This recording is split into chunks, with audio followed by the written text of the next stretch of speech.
जी छात्रों, कक्षा 11वीं के व्यवसायिक अध्ययन विषय के अंतर्गत हम इकाई 3 में निजी क्षेत्र एवं सार्वजनिक क्षेत्र के बारे में चर्चा करें। पूर्व में हमने देखा था कि निजी क्षेत्र क्या कहलाते हैं। देखा था हमने निजी क्षेत्र वे क्षेत्र हैं जिनका उद्देश्य क्या होता है, लाभ कमाना। यहां पर जो है निजी क्षेत्र जो है एकल व्यवसाय के रूप में, साझेदारी के रूप में और कंपनी के रूप में, और इसके अलावा जो संयुक्त हिंदू परिवार व्यवसाय।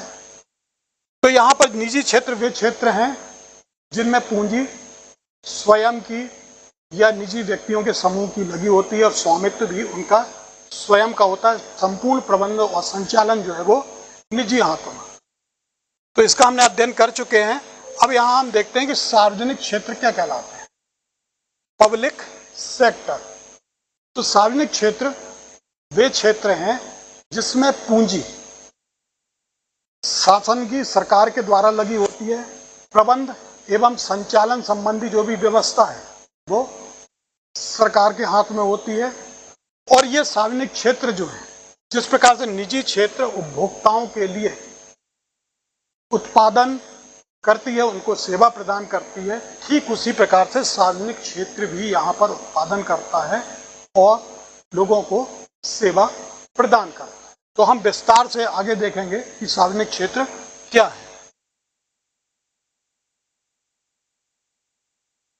सार्वजनिक क्षेत्र में सामान्यतः सरकार की वे सभी औद्योगिक एवं आर्थिक क्रियाएं सम्मिलित की जाती हैं जो सरकार के स्वामित्व एवं प्रबंध के अंतर्गत संचालित होती है। तो यहाँ सार्वजनिक क्षेत्र वे क्षेत्र हैं जो सरकार के द्वारा औद्योगिक और जो भी आर्थिक क्रियाएं हैं उनका संचालन जो है सार्वजनिक क्षेत्र पर सरकार के द्वारा किया जाता है। यहाँ पर जो भी स्वामित्व है और जो भी प्रबंध की व्यवस्था है वो सरकार के द्वारा संचालित है। तो जिस प्रकार से हम निजी क्षेत्र में देखते हैं कि निजी क्षेत्र का जो जिस तरह से अपने उपभोक्ताओं को मूल्य प्राप्त करके उनके बदले में माल या सेवाएं प्रदान करना, लेकिन यहाँ पर निजी क्षेत्र का जो उद्देश्य होता है वो क्या होता है, लाभ कमाना। तो ठीक इसी प्रकार से सार्वजनिक क्षेत्र भी यहाँ पर अपने उपभोक्ताओं को अपने द्वारा उत्पादित माल को उनको बेचता है, सेवाओं को उनको बेचता है और इस प्रकार से उनकी आपूर्ति करता है। तो यहाँ हम देखते हैं इस प्रकार से सार्वजनिक क्षेत्र के उपक्रम जो है सरकारी स्वामित्व वाले निर्माणी उद्योग, खनन क्रिया और सेवा उद्योग से जुड़े हुए जो व्यवसाय हैं, तो जिसमें रेल हो गई, रेल परिवहन, सड़क परिवहन, जल वायु परिवहन, डाक व तार आदि सम्मिलित है। तो ये क्षेत्र कहलाते हैं सार्वजनिक क्षेत्र। इसके बाद हम देखेंगे विशेषताएं, सार्वजनिक क्षेत्र की क्या विशेषताएं हैं। तो स्वामित्व की बात करें हम, तो स्वामित्व जो होता है इसमें केंद्र या राज्य सरकार का होता है। यहाँ पर जो भी स्वामित्व है, जो भी प्रबंध है, संचालन है, ये राज्य स्तर पर या केंद्र स्तर पर या स्थानीय शासन के द्वारा इस पर स्वामित्व इनका होता है। दूसरा बिंदु यहाँ पर जो है उत्पादन व आपूर्ति। तो उत्पादन और आपूर्ति के अंतर्गत हम देखते हैं कि सार्वजनिक उपक्रम के द्वारा जो भी उत्पादन होता है उसकी आपूर्ति सभी के बीच में बराबर बराबर रूप से की जाती है। अर्थात जो भी उत्पादन होता है उसकी आपूर्ति सभी उपभोक्ताओं में प्रॉपरली होती है। तीसरा बिंदु जो है यहाँ पर पूंजी एवं तकनीक। तो पूंजी एवं यदि तकनीक की बात करें यहाँ पर, तो यहाँ पर चूंकि पूंजी और तकनीक जो है काफी उच्च स्तर की होती है, बहुत अधिक मात्रा में पूंजी लगती है सार्वजनिक उद्योगों की स्थापना करने में। तकनीक भी, मशीनरीज भी बहुत हाई क्वालिटी की, उच्च स्तर की होती है। तो इतनी पूंजी जुटा पाना निजी क्षेत्र के लिए संभव नहीं होती। तो यहाँ पर जो पूंजी होती है सरकार की पूंजी होती है और जो तकनीक है वो भी काफी उच्च स्तर की होती है। फिर अगला बिंदु है यहाँ पर एकाधिकार प्रवृत्ति। तो एकाधिकार प्रवृत्ति के अंतर्गत हम देखते हैं कि वस्तुओं का उत्पादन व आपूर्ति इसमें करना होती है जिनकी प्रवृत्ति जो है एकाधिकारी होती है। तो इसका उद्देश्य जो है निजी क्षेत्र को आधिकारिक लाभों से वंचित कर इन समूहों का समाज में न्यायोचित वितरण करना है। तो यहाँ पर जो भी उत्पादन है, उत्पादन का न्यायोचित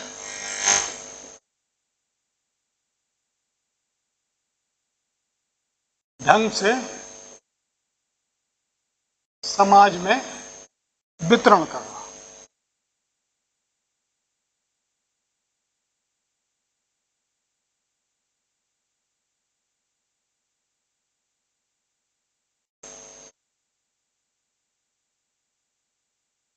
यहाँ पर जो भी उत्पादन है वो सभी में समान रूप से न्यायोचित ढंग से पूरे समाज के लोगों के बीच में डिस्ट्रीब्यूट हो और एकाधिकार की जो प्रवृत्ति उत्पादन इनके द्वारा जो भी किया जाता है वो इस प्रकार का उत्पादन है कि जो सभी में समान रूप से वहां पर समाज में वितरण किया जा सके। फिर अगला बिंदु है प्राकृतिक संसाधन का। प्राकृतिक संसाधन के अंतर्गत हम देखते हैं कि सार्वजनिक उपक्रम के अंतर्गत जो भी प्राकृतिक संसाधनों का उपयोग किया जाता है वो दीर्घकालीन समय तक के लिए उनका उपयोग किया जा सके। मतलब यहाँ पर दीर्घकालीन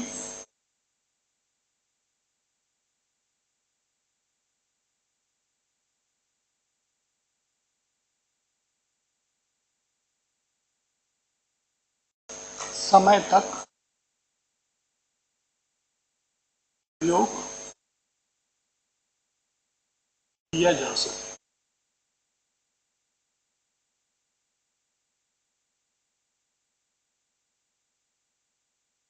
यदि ये प्राकृतिक संसाधन निजी क्षेत्र में यदि यूज होते हैं तो निजी क्षेत्र अपने बहुत अधिक लाभ कमाने के लिए इन प्राकृतिक संसाधनों को क्या करने लगते हैं, विदोहन करने लगते हैं। तो ऐसी स्थिति में प्राकृतिक संसाधन जो है तेजी से घटने लगते हैं। सार्वजनिक क्षेत्र में इन प्राकृतिक संसाधनों का इस प्रकार से उपयोग किया जाता है ताकि उन प्राकृतिक संसाधनों का हम लंबे समय तक उपयोग कर पाए। सार्वजनिक क्षेत्र समाज के लिए, देश के लिए किस प्रकार से लाभकारी हैं, इनके गुण क्या है, इनका महत्व क्या है, यहां हम देखते हैं। पहला बिंदु जो है हमारा योजनाबद्ध विकास। हमारी भारतीय पंचवर्षीय योजनाओं के अंतर्गत देश के विकास के लिए जो है सार्वजनिक उद्योगों या सार्वजनिक क्षेत्र के द्वारा व्यवसाय के महत्व को स्वीकारा गया। इसीलिए ताकि देश का जो संपूर्ण विकास है वो योजनाबद्ध तरीके से किया जा सके। तो किसी भी देश के लिए सार्वजनिक क्षेत्र जो है देश के आर्थिक विकास में योजनाबद्ध ढंग से विकास करने में क्या होते हैं, सहायक होते हैं। तो योजना के अनुसार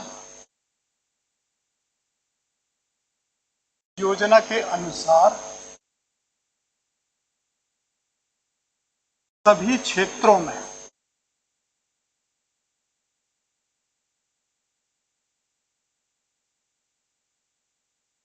उपक्रमों का विकास किया जाता है।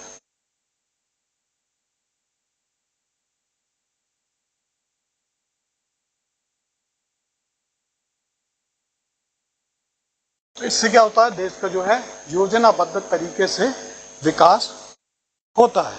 फिर दूसरा बिंदु जो है हमारा तीव्र आर्थिक विकास। सार्वजनिक क्षेत्र के अंतर्गत जो है हम बड़ी मात्रा में सरकार के द्वारा जो है उद्योग व्यापार व्यवसाय की स्थापना की जाती है। तो इसमें जो श्रम, पूंजी, संसाधन का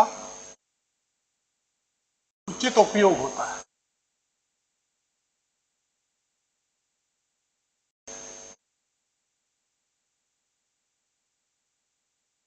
होने से तीव्र विकास होता है।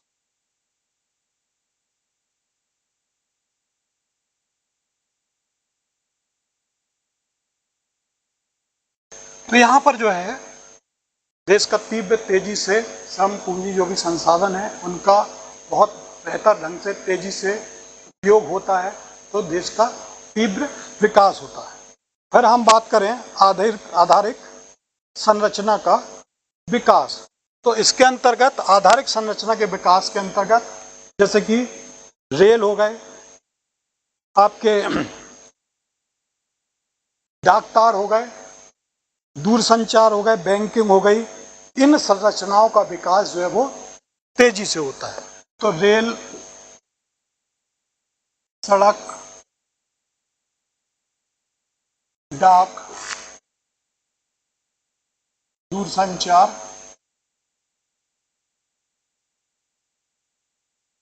बैंकिंग आदि का विकास तेजी से होता है।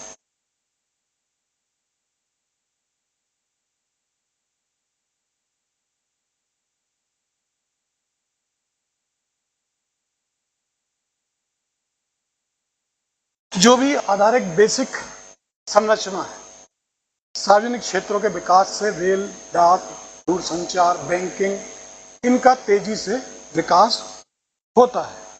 फिर इसके बाद यदि हम बात करें जन उपयोगी वस्तुएं व सेवाएं, तो सार्वजनिक क्षेत्र के माध्यम से परिवहन, संचार, बिजली, दवाइयां, गैस, जल आपूर्ति आदि उद्योग जो हैं सेवाओं को सार्वजनिक क्षेत्र के अंतर्गत जो है इनको शीघ्रता से उपभोक्ताओं को ये वस्तुएं प्राप्त होती हैं। तो इनमें जैसे परिवहन हो गया,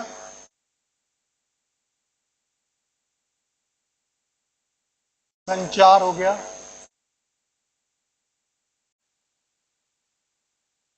तो यहाँ पर जन उपयोगी वस्तुओं और सेवाओं में चूंकि निजी क्षेत्र का अधिकतम उद्देश्य क्या होता है, लाभ कमाना होता है। तो यहाँ पर जब बात करें हम यदि जन उपयोगी वस्तुओं व सेवाओं की, तो बहुत सारी जो आम उपभोक्ताओं के उपयोग की वस्तुएं हैं, जो सेवाएं हैं, यदि वो निजी क्षेत्र में चली जाती हैं तो बहुत से वो अपनी कीमतों में वस्तुओं और सेवाओं को बेचते हैं। तो यहाँ पर जो सार्वजनिक क्षेत्र के माध्यम से है, परिवहन के संसाधन के द्वारा हो गया, संचार हो गया, दवाइयाँ हो गई, बिजली, गैस व जल आपूर्ति आदि, तो ये सार्वजनिक क्षेत्र के माध्यम से उच्च कीमत पर यहाँ पर जन उपयोगी वस्तुओं और सेवाएं उपलब्ध कराई जाती है। इसके बाद बात करें हम संतुलित क्षेत्रीय विकास की, तो ऐसे क्षेत्र जो औद्योगिक दृष्टि से, व्यवसायिक दृष्टि से पिछड़े हुए हैं, जिन क्षेत्रों में उद्योग व्यवसाय बहुत कम मात्रा में, ऐसी स्थिति में वहां पर रोजगार की कमी होती है। तो यहाँ पर रोजगार की पूर्ति का उद्योग व्यवसाय की स्थापना कर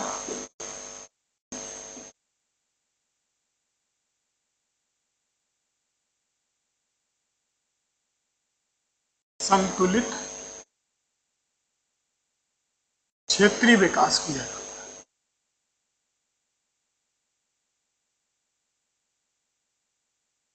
क्षेत्रीय विकास किया जाता है।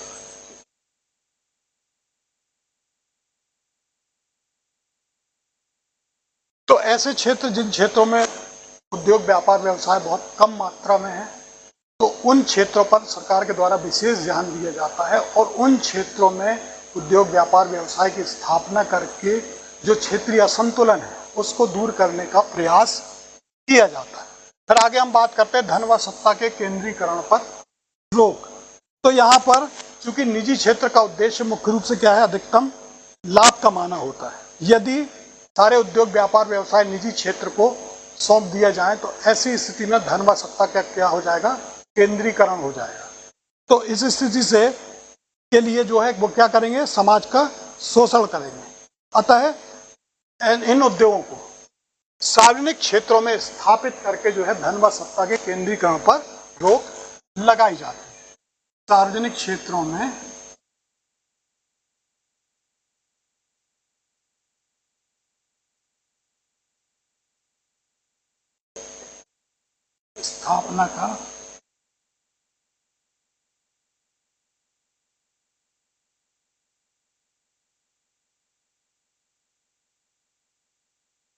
धन व सत्ता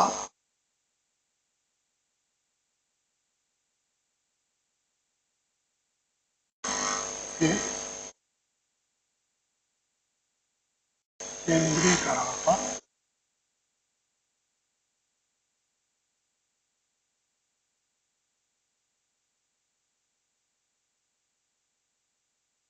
रोक लगती है।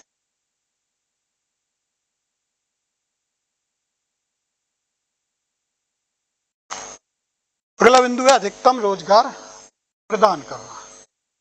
सार्वजनिक इकाइयां जो होती हैं बहुत बृहद स्तर पर बड़ी मात्रा में होती हैं, अधिक से अधिक लोगों को उससे रोजगार प्राप्त होता है।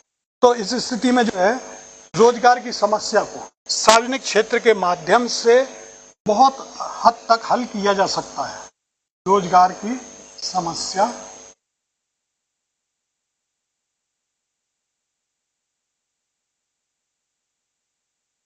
का हल होता है। तो यहाँ पर अधिक से अधिक लोगों को रोजगार प्राप्त होता है, लोगों की रोजगार की समस्या हल होती है और इससे जो है समाज में उनका स्तर भी बढ़ता है। फिर बात करें हम प्राकृतिक संसाधनों का संरक्षण।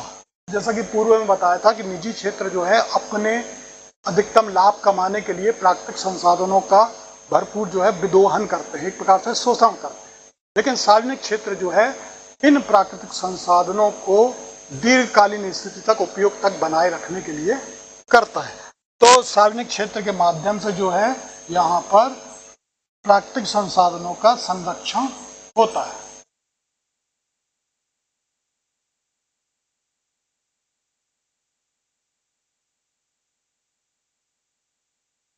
द्वारा प्राकृतिक संसाधन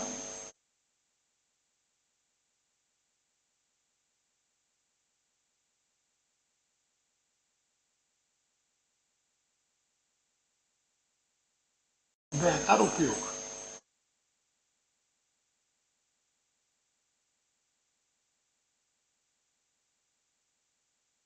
तो इस प्रकार से यहाँ पर हमने देखा कि सार्वजनिक क्षेत्र का जो महत्व है वो देश के योजनाबद्ध विकास से जुड़ा हुआ है, देश के तीव्र आर्थिक विकास से जुड़ा हुआ है।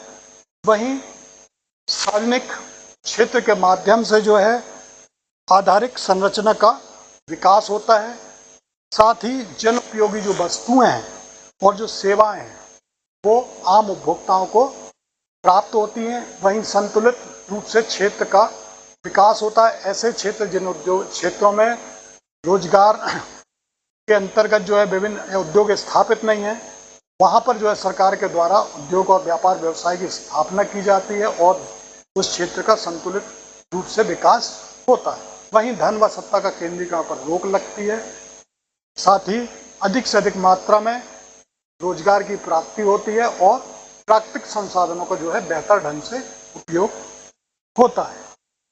देखते हैं कि निजी क्षेत्र और सार्वजनिक क्षेत्र में दोनों के बीच में क्या अंतर है। तो स्वामित्व की बिंदु के अंतर्गत हम बात करते हैं निजी क्षेत्र और दूसरा ये सार्वजनिक।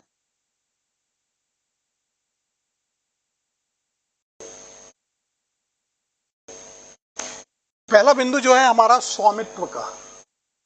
स्वामित्व के अंतर्गत हम देखते हैं कि निजी क्षेत्र में निजी उद्यमियों का स्वामित्व होता है।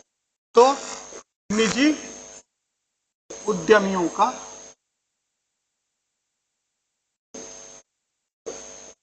स्वामित्व,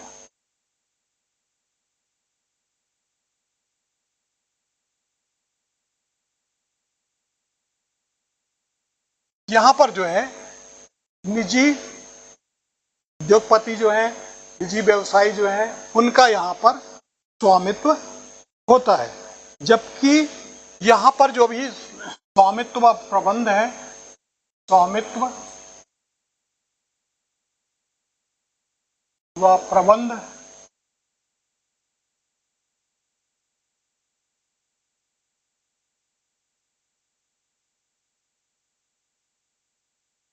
सरकार के पास होता है।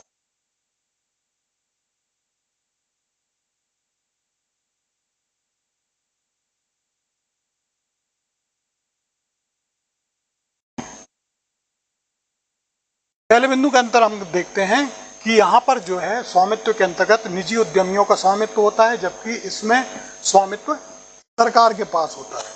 दूसरा बिंदु जो है हमारा उद्देश्य। यहाँ पर जो उद्देश्य की बात करें हम, तो निजी क्षेत्र और सार्वजनिक क्षेत्रों के अंतर्गत, तो इसमें जो है इसका उद्देश्य जो होता है व्यक्तिगत लाभों को अधिक करना। व्यक्तिगत लाभों को अधिक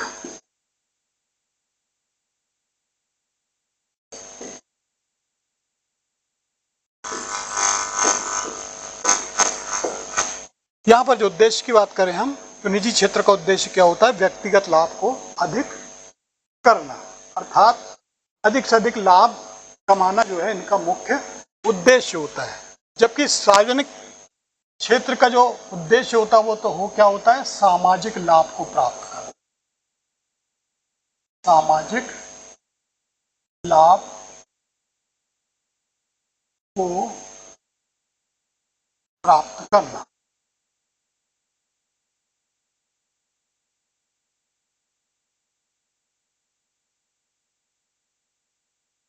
सार्वजनिक क्षेत्र का उद्देश्य क्या है? यहाँ पर सामाजिक लाभ को प्राप्त करना। अगला बिंदु जो नियंत्रण का है, नियंत्रण यहाँ पर निजी हाथों में होता है। निजी हाथों में नियंत्रण होता है, और सार्वजनिक क्षेत्र में जो नियंत्रण है वो सरकार के पास है।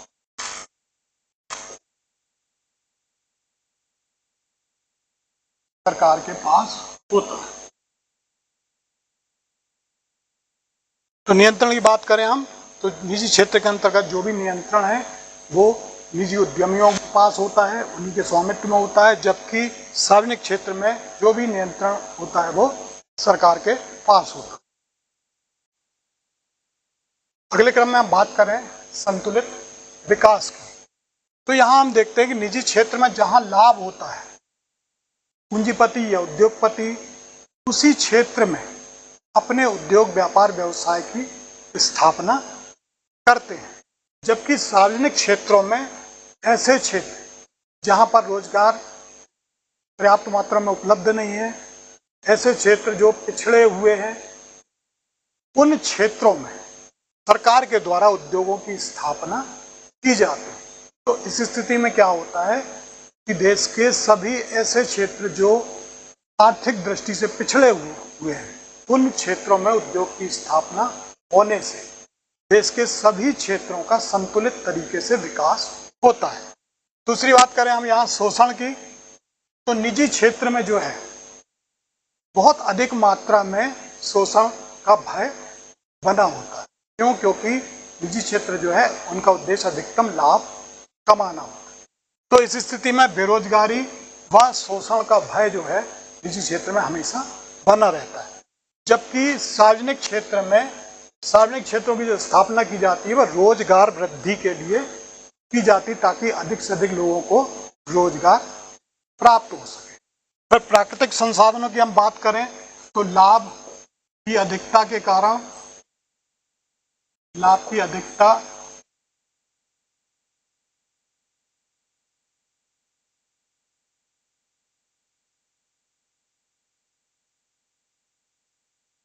के लिए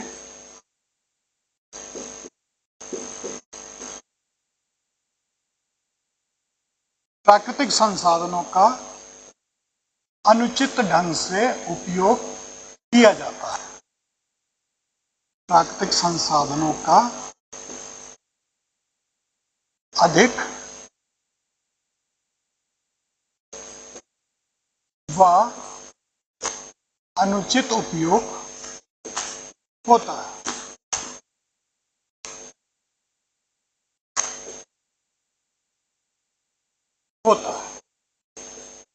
जबकि यहां सार्वजनिक क्षेत्र में प्राकृतिक संसाधनों का उपयोग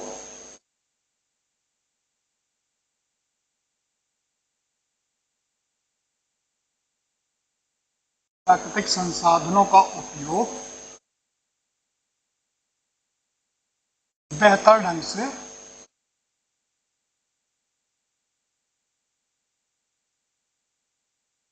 बेहतर होता है।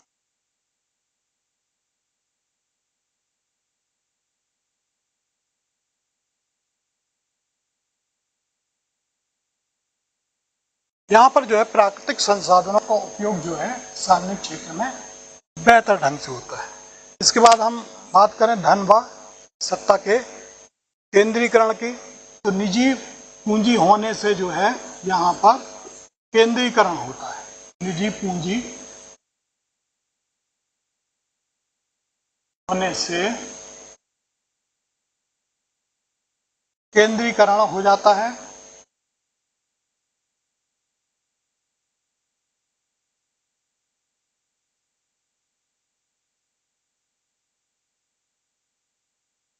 वहीं ये केंद्रीकरण पर रोक लगाता है।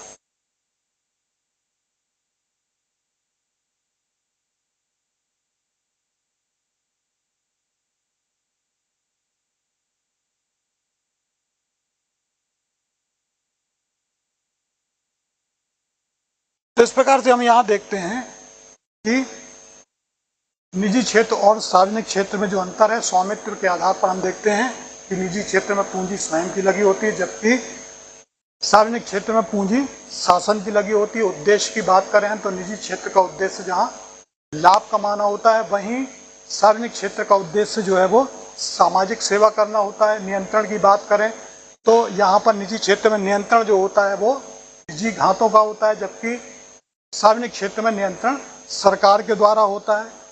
वहीं संतुलित विकास की बात करें हम तो निजी क्षेत्र में जहां लाभ होता है उसी क्षेत्रों में पूंजीपति जो है उस क्षेत्र में अपने उद्योग व्यापार व्यवसाय को स्थापित करते हैं, जबकि सार्वजनिक क्षेत्र में ऐसे पिछड़े क्षेत्र जहां पर उद्योग व्यापार व्यवसाय अविकसित मात्रा में, उन क्षेत्रों में स्थापित करके वहां के लोगों को अधिक से अधिक विकसित करने का प्रयास किया जाता है।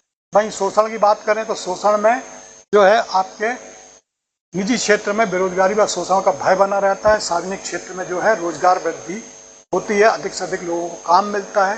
प्राकृतिक संसाधन की बात करें यहाँ तो क्योंकि निजी क्षेत्र लाभ की अधिकता के लिए जो है प्राकृतिक संसाधनों का अनुचित ढंग से उपयोग करते हैं, जबकि सार्वजनिक क्षेत्र में इन संसाधनों का दीर्घकाल समय तक के लिए लंबे उपयोग के लिए बेहतर ढंग से इसका उपयोग किया जाता है। वहीं धन व सत्ता के केंद्रीकरण की बात करें तो यहाँ पर जो है निजी पूंजी होने से धन और सत्ता का जो है केंद्रीकरण निजी क्षेत्र में होता है। जब ये कुछ अभ्यास के प्रश्न है आपके सामने, सार्वजनिक क्षेत्र का आशय व अर्थ लिखिए, दूसरा सार्वजनिक क्षेत्र की विशेषताएं लिखिए, साथ ही सार्वजनिक क्षेत्र देश के विकास में अपनी महत्वपूर्ण भूमिका का निर्वाह करते हैं। इस आशय से सार्वजनिक क्षेत्र का महत्व समझाइए। और अंतिम जो प्रश्न है, निजी व सार्वजनिक क्षेत्र में अंतर